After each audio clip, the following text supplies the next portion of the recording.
Hello everyone! Ang niluto ko po ngayon ay croissant at pizza. Ang palaman po nito ay hotdog at curry cheese. Inislice ko lang po yung curry cheese at hotdog. At ito naman po ang ating mini pizza. Nilagyan ko lang po siya ng maraming toppings at ilagay ko na sa oven. Ayan. At kung paano ko po ginawa, panoorin nyo po.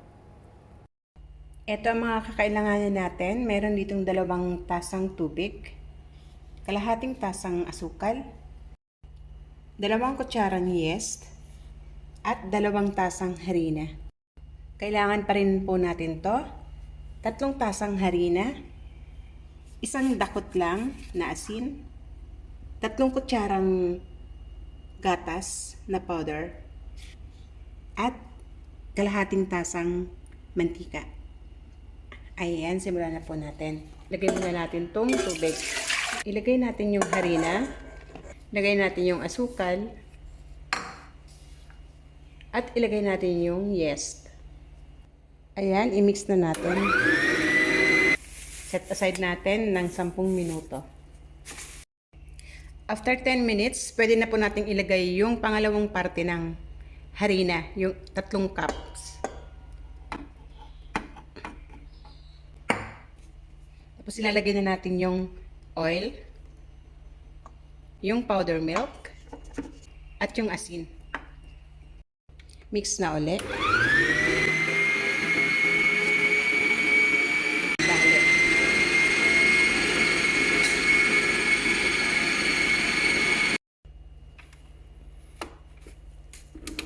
Ayan, tapos na.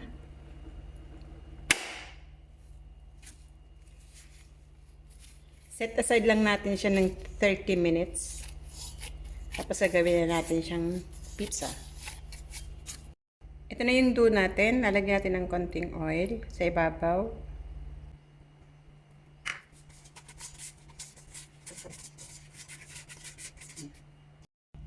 Ito naman po ang mga sangkap na lalagay natin sa paggawa ng pizza. Meron ditong pizza sauce, black olives, bell pepper, at mozzarella cheese.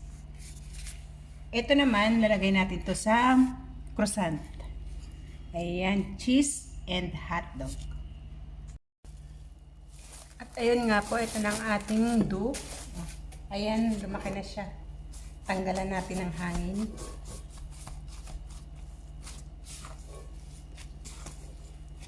Ang ganda ng pagkakagawa. Malambot.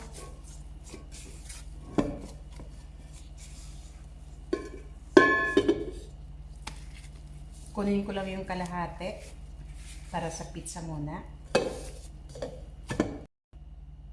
Maglalagay tayo ng konting harina. Ayan, para hindi siya dumikit. Tsaka natin ilapat to.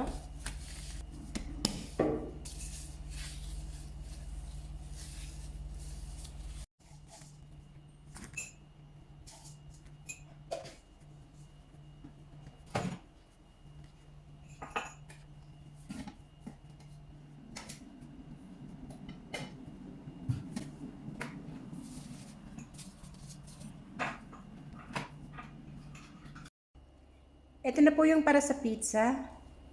Ayan, tatakpan ko muna siya.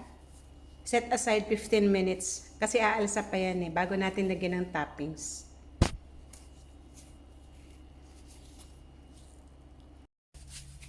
Ngayon naman po ang gagawin natin para sa croissant.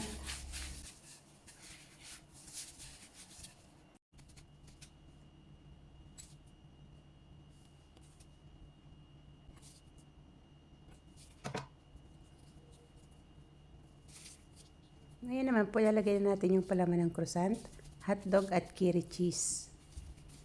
Ayan. Ituloy lang po natin hanggang sa maubos yung dough. At ayan na nga po. Set aside natin siya 15 minutes. Aalsa pa rin po yan. Ngayon naman, ang gagawin natin ay maglalagay na tayo ng toppings dun sa ginawa nating pizza dough. Una nating ilalagay ang pizza sauce. Lahat muna lagyan na natin. Tapos ilalagay na natin yung bell pepper. Isunod na natin yung black olives. At pinakahuli yung mozzarella cheese. Pasensya na nga po pala kayo sa naririnig nyo. Nanonood po ako ng Wanted sa radyo. Ayan na nga po, tapos na natin malagyan lahat. Ilalagay na po natin siya sa loob ng oven. Pinainit ko na po siya kanina. 180 degrees. Sa ilalim ng apoy. Antayin na lang po natin maluto yung pizza. At ayan na nga po, after 15 minutes, umalsa na yung croissant. Pinahiran ko lang siya sa ibabaw ng powder milk na tinunaw ko sa tubig at nilagyan ko siya ng sesame seed. Yan na nga po sa oven. At ngayon naman, puluto na po yung pizza. Tanggalin na natin siya sa loob ng oven. At ganoon din po yung croissant. Luto na siya. Ayan, nag-light brown na pati yung ibabaw. Ready to serve na po ang ating pizza at ang croissant. Thanks for watching. See you in my next vlog. Bye!